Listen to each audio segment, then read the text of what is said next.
तो जिस तरह से सरकारी विभागों में काम बढ़ गया था और एक कार्य में बड़ा विलम्ब होता था, तो इस कुव्यवस्था को दूर करने के लिए लॉर्ड कर्जन ने विभिन्न विभागों के सचिवों की समिति बनवाकर लॉर्ड कर्जन ने क्या किया कि विभिन्न विभागों के सचिवों की समिति बनाकर एक नियमावली प्रस्तुत करवाई एवं सर्वत्र केंद्र सचिवालय में उसे कार्यान्वित करवाया। नियमावली की प्रतियां प्रांत सचिवालयों में भी भेजी गई। लॉर्ड कर्जन ने विभिन्न विभागों को यह आदेश दिया कि व्यक्तिगत विचार विमर्श कर सब कार्य वो कर लें, अधिक वाद विवाद में ना फंसे और एक निश्चित निष्कर्ष पर पहुंचने में विलम्ब ना करें। कर्जन ने सरकारी रिपोर्टों तथा लेखों के छपवाने के व्यय में भी कमी की, तो उसने लेखों के छपवाने में जो व्यय होता था उसमें कमी की। फ्रेजर के मत अनुसार यह एक अच्छी नीति नहीं थी और रिपोर्टों के छोटा किए जाने के कारण सरकारी रिपोर्ट सूखी हड्डियों के ढांचे के समान हो गई। लॉर्ड कर्जन शासन के सभी क्षेत्रों में केंद्रीकरण का नीति अपनाना चाहता था। तो लॉर्ड कर्जन जो था वो सभी क्षेत्रों में केंद्रीकरण की नीति अपनाना चाहता था और वह अपने उन सारी घटनाओं से अवगत रखना चाहता था जो देश में घट रही हैं। वह अधिकारियों की स्वतंत्रता की तनिक भी को पसंद नहीं करता था। तो वो अधिकारियों को जो भी स्वतंत्रता दी जाती थी उससे वो तनिक भी पसंद नहीं करता था और उसने प्रेसिडेंसी गवर्नर के अधिकारों तथा पदों को कम करने का निष्फल प्रयत्न भी किया। तो उसने क्या किया कि वो किसी को स्वतंत्रता नहीं देना चाहता था, इसलिए उसने प्रेसिडेंसी गवर्नर के अधिकारों तथा पदों को भी उसने कम करने का निष्फल प्रयत्न किया। वह बम्बई तथा मद्रास के गवर्नरों को उदासीन मनोवृत्ति को भी पसंद नहीं करता था और 1899 ईस्वी में उसने भारत सचिव को लिखा था कि विकेंद्रीकरण अच्छी चीज़ है, किंतु बम्बई तथा मद्रास की स्थिति में मुझे ऐसा प्रतीत होता है कि मद्रास तथा बम्बई की सरकार के संबंध में यह ऐसी सीमा पर पहुंच गया है कि केंद्र सरकार कहीं की नहीं रह गई है। तो वो बम्बई और मद्रास के जो भी गवर्नर थे उसके प्रति उदासीन मनोवृत्ति रखता था और कर्जन का विचार था कि प्रेसिडेंसी गवर्नरों की पदवी भी उत्तर प्रदेश आदि के राज्यपालों पदों के सन्निहित हो जाने से इंडियन सिविल सर्विस में और अधिक आकर्षण आ जाएगा। एवं ब्रिटिश मंत्रिमंडल सहमत ना हुआ एवं उसका ये प्रस्ताव जो होता है कि वो प्रेसिडेंसी गवर्नरों की पदवी भी उत्तर प्रदेश आदि के राज्यपालों के समान घटा देना चाहता था। तो जब इसकी ये चाल नाकाम हो जाती है क्योंकि ब्रिटिश मंत्रिमंडल इससे सहमत नहीं होते हैं और उसका ये प्रस्ताव स्वीकृत नहीं हो पाता है। लॉर्ड कर्जन ने अधिकार प्रियतापूर्ण नीति, इसकी एक और नीति थी जिसे अधिकार प्रियतापूर्ण नीति कहा जाता है, पॉलिसी ऑफ ऑफिशियलाइजेशन का अवलंबन किया। उसका विश्वास था कि भारतीयों में अच्छे प्रशासक होने के गुण नहीं हैं। तो उसका मानना था कि भारतीयों में अच्छे प्रशासक होने का गुण नहीं है एवं राज्य संचालन के उच्च पदों पर उन्हें नहीं रखना चाहिए। वह भारतीयों पर विश्वास भी नहीं करना चाहता था और फलतः उसने समस्त उच्च पदों को अंग्रेज़ों के लिए सुरक्षित कर दिया और वह इस नीति में विश्वास नहीं रखना चाहता था कि भारतीयों को स्वराज्य के लिए किसी भी तरह की शिक्षा दी जाए। भारतीयों ने कर्जन की इस नीति का विरोध भी किया और लॉर्ड कर्जन ने कुछ प्रांतों का पुनर्गठन भी किया। पश्चिमोत्तर प्रदेश में उसने उत्तर पश्चिमी सीमा प्रांत का निर्माण किया। उसने 1902 ईस्वी में बंगभंग अर्थात बंगाल को दो प्रांतों में विभक्त कर देने की उसने योजना बनाई और उसका तर्क क्या था कि बंगाल बहुत बड़ा प्रांत है एवं शासन की सुविधा के लिए इसे दो भागों में बांटा जा रहा है। ठीक है, तो उसने जब बंगाल विभाजन की नीति की योजना वो रखता है तो उसका कारण होता है कि वो प्रशासनिक सुविधाओं की वजह से बंगाल का विभाजन कर रहा है, लेकिन वो ऐसा नहीं होता है। वास्तविकता कुछ और होती है। वो बंगालियों और हिंदू मुसलमानों को अलग करना चाहता था और उनकी राष्ट्रीयता को भंग करना चाहता था। अतएव 1905 ईस्वी में बंगाल को पूर्वी बंगाल तथा पश्चिमी बंगाल दो भागों में उसके द्वारा विभक्त कर दिया जाता है और पूर्वी बंगाल तथा असम का एक नया प्रांत बनाया जाता है, जिसमें पुराने बंगाल के 15 जिलों में आपस में तथा चटगांव से मिला दिया जाता है। तो इस तरह उसने बंगाल का इस तरह उसने विभाजन कर दिया और इस नए प्रांत का क्षेत्रफल रहता है। तो इस नए प्रांत का क्षेत्रफल रहता है 1,06,000 वर्ग मील तथा जनसंख्या इसकी रहती है करीब इसकी वर्ग मील रहती है 1,89,000 वर्ग मील, यहाँ पे शायद मिस्टेक है, और जनसंख्या रहती है शायद 3-4 करोड़, 8.5 लगभग 8 करोड़ इसकी जनसंख्या रहती है पूरे बंगाल की, और इसे विभाजित कर दिया जाता है। और लॉर्ड कर्जन की बंग भंग योजना, जो बंगाल विभाजन की योजना है, उसे बंग भंग योजना भी कहा जाता है, उसका बड़ा विरोध होता है। और इसकी प्रतिक्रिया के संबंध में सर S.M. बैनर्जी लिखते हैं कि घोषणा बम के गोले के समान गिरी और हमने ऐसा अनुभव किया कि हमें अपमानित किया गया है तथा हमारे साथ धोखा हुआ है, क्योंकि बंग भंग की जो योजना थी वो लोगों की राष्ट्रीयता को कुचलने की एक चाल थी और वो मुसलमानों और हिंदुओं में फूट डालना चाहते थे। बंग भंग के विरोध में एक आंदोलन का रूप धारण कर लिया एवं यह राष्ट्रीयता के लिए एक नई चुनौती के रूप में प्रकट हुआ।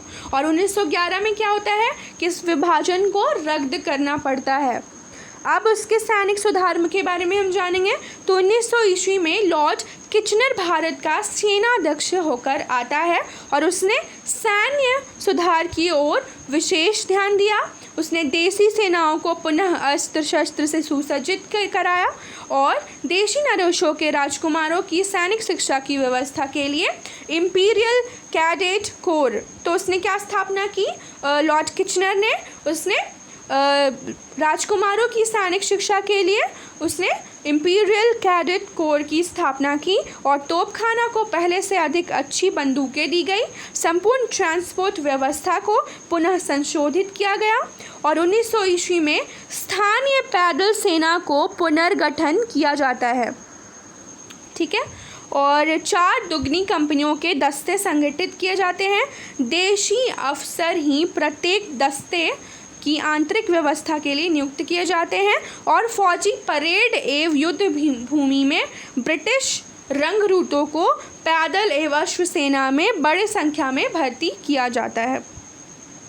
1902 ईस्वी तथा 1904 ईस्वी के बीच मोपला, गुरखा, पंजाबी और रंगरूटों को पैदल एवं अश्व सेना में बड़े संख्या में भर्ती किया जाता है और 1871 ईस्वी में तटीय रक्षा के लिए एक समुद्री रक्षा फौजी, जिसे नेवल डिफेंस स्क्वाड्रन कहते हैं, उसको जारी किया जाता है और 1903 ईस्वी में समुद्र तट की रक्षा के लिए शाही नौसेना को सौंप दिया गया एवं आंतरिक सुरक्षा भी सेना का अंत कर दिया जाता है। इस प्रकार लॉर्ड किचनर जो होते हैं उन्होंने सेना में सुधार किए, किंतु लॉर्ड कर्जन एवं किचनर में विवाद आरंभ हो जाता है और विवाद का विषय क्या रहता है, अधिकार एवं सत्ता, और कर्जन किचनर को अपने अधीनस्थ समझता था। तो किचनर इसके लिए राज़ी नहीं होता है और दोनों में यह संघर्ष इतना बढ़ जाता है कि इस पर अंतिम निर्णय के लिए इसे गृह सरकार के पास भेजा जाता है और गृह सरकार ने किचनर के पक्ष में अपना निर्णय लिया और इस पर कर्जन ने क्या किया कि त्याग पत्र दे दिया एवं स्वदेश लौट दिया। तो जिस तरह वो लॉर्ड कर्जन जो था वो बड़ा ही प्रतिक्रियावादी नीतियाँ अपना चुका था और वो लॉर्ड किचनर जो आए थे जिन्होंने सेना में सुधार किए उसे भी अपने पक्ष में रखना चाहता था और अपने नीचे रखना चाहता था, लेकिन ऐसा नहीं होता है उसकी ये चाल काम नहीं आती है और दोनों में संघर्ष होता है लॉर्ड किचनर और लॉर्ड कर्जन में। और उसके बाद उसके लिए वो संघर्ष इतना बढ़ जाता है कि इसके लिए अंतिम निर्णय के लिए इसे गृह सरकार के पास भेजा जाता है और गृह सरकार किचनर के पक्ष में अपनी निर्णय लिया जाता है और इस पर कर्जन ने त्याग पत्र दे दिया एवं स्वदेश लौट गया। तो ये इसकी लॉर्ड कर्जन की पॉलिसीज़ थी। अब हम देखेंगे लॉर्ड कर्जन का मूल्यांकन। तो 1899 ईस्वी में लॉर्ड कर्जन भारत का वाइसराय बनकर आया। लोगों ने उसका बड़ा स्वागत किया क्योंकि उन्हें उससे बड़ी बड़ी आशाएं थीं। इसी प्रकार 1905 ईस्वी में जब वह स्वदेश की ओर लौट रहा था तब भी लोगों ने उसका स्वागत किया क्योंकि लोगों को उससे मुक्ति मिल गई थी, क्योंकि लोग जो थे उसकी प्रतिक्रियावादी नीतियों से परेशान थे। और इसमें संदेह नहीं है कि लॉर्ड कर्जन का व्यक्तित्व अत्यंत ही उच्च कोटि का था और उसमें अद्भुत शक्ति एवं अद्वितीय कार्य क्षमता थी। वह अत्यंत ही साहसी एवं प्रतिभा संपन्न था। उसे अयोग्य लोगों से बड़ी ही घृणा थी और कर्जन के चरित्र में विरोधी तत्वों का मिश्रण था। आडंबर, सरलता, एकाकीपन, मिलनसारिता, व्यापकता, संकीर्णता एवं स्नेह, घृणा जैसे विरोधाभासी गुणों का वह अद्भुत मिश्रण था। लॉर्ड कर्जन ने कई ऐसे प्रतिक्रियावादी नीतियां अपनाई जिससे लोगों में आक्रोश आया और वह राज्य की संपूर्ण शक्ति को अपने हाथ में ही केंद्रित करना चाहता था। और वह इतना अहंकारी था कि वह कहा करता था कि मैं भूल नहीं कर सकता और मैं सबसे अच्छा हूँ। वह भारत में स्वेच्छाकारी तथा निरंकुश शासन के पक्ष में था और उसकी म्युनिसिपल नीति, उसकी शिक्षा संबंधी नीति, उसकी बंग भंग की आयोजना, उसके सीक्रेट एक्ट, उसकी प्रांतीय नौकरियों संबंधी प्रतियोगिता की परीक्षाओं के बंद करने की नीति की भारतीयों ने बड़ी ही आलोचना की, किंतु कर्जन ने इसकी कोई परवाह नहीं की और वो बड़ा ही हठधर्मी था। इन्हीं कारणों से वह भारतीयों के लिए लोकप्रिय नहीं बन सका। और डॉक्टर रास बिहारी घोष ने कर्जन के संबंध में ये कहा है कि जो कुछ उसे बनाना चाहिए था उसे वह बिगाड़ कर गया और उन सभी कार्यों को उसने किया जो उसे नहीं करना चाहिए था। कहा जाता है कि लॉर्ड कर्जन ने अपने शासनकाल में 4 महत्वपूर्ण कार्य किए थे। पहला था बंगाल का विभाजन जो उसकी प्रतिक्रियावादी ही नीति थी, सीमा नीति, शिक्षा संबंधी सुधार तथा भूमि प्रबंध। बंग भंग तथा शिक्षा संबंधी सुधार